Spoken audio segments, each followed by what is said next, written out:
Hi, this is Mike Pekor at Long Island Hypnotherapy, www.liphypnosis.com, and this short video segment is about the nature of conflict. What is conflict? How does conflict begin? Conflict begins with the activity of thought within a person. At first, there is sensory input taking place. Your senses are operating. You're hearing the sound of my voice. You're hearing the other sounds that are within earshot. You're seeing what's in front of you. Peripherally, you're seeing things that are surrounding you. You're feeling the chair beneath you, the ground beneath your feet, and so on, the temperature of the air. Maybe there's a scent in the air, maybe not. Your senses are operating. Information is coming in. What puts a value judgment on the information coming in is thought. Thought judges things to be good or bad, better or worse. And also thought formulates ideals, images of the way things are supposed to be or should be. Idealized images of the way things should be are created by thought. Thought even creates an idealized image of the way we would like to see ourselves and have others see us. This is an idea that was originally created by Karen Horney, a very insightful, very clear-thinking, practical, down-to-earth writer, psychotherapist, and student of human psychology. Brilliant woman, Karen Horney. So we have sensory input taking place. And as the senses are operating, thought comes in, enters into the picture, and puts a spin on what's coming in. It's good, it's bad, it shouldn't be this way, it should be that way, I would rather it be this way. And thought creates an idealized image of the way things should be. And then thought attempts to change what is actual, what is happening, what is going on, into what it would like it to be or rather it to be.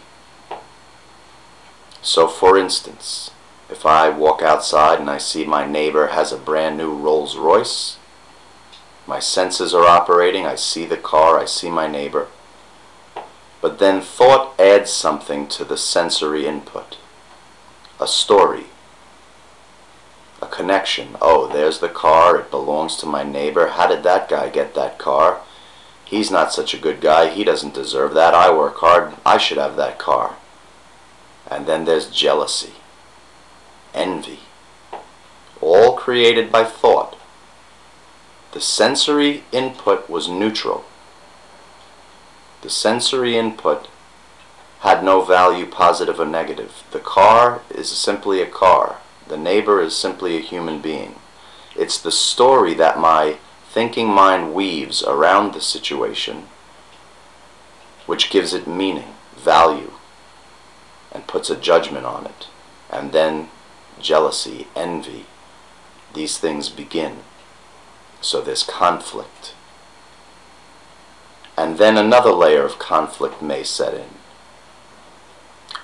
I begin to say to myself, wait a minute, I'm above this. I'm not a jealous person. I shouldn't feel that way.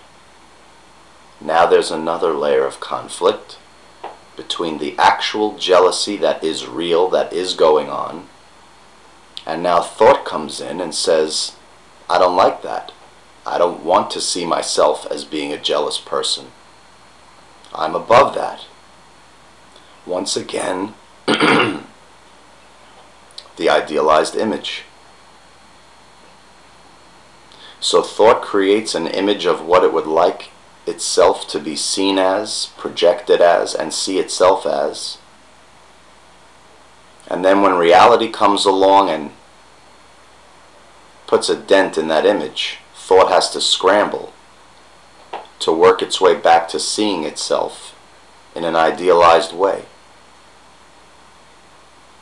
All of this conflict, all of this energy is initiated by and perpetuated by and in the service of thought. Thought must sustain itself constantly by creating conflict and then attempting to rectify it, remedy it. If thought were to simply rest, recede, subside, what would be left would be an alert, attentive, sensing brain that is open to a tremendous amount of ongoing, dynamic information. It is thought that comes into the picture and blurs that clarity, obscures that ability to see from moment to moment what is actual. So thought creates conflict, and while it has its useful place, it has crept into an area of our lives where it creates problems. And through observing the activity of thought, watching it, studying it, thought can actually learn to find its proper place.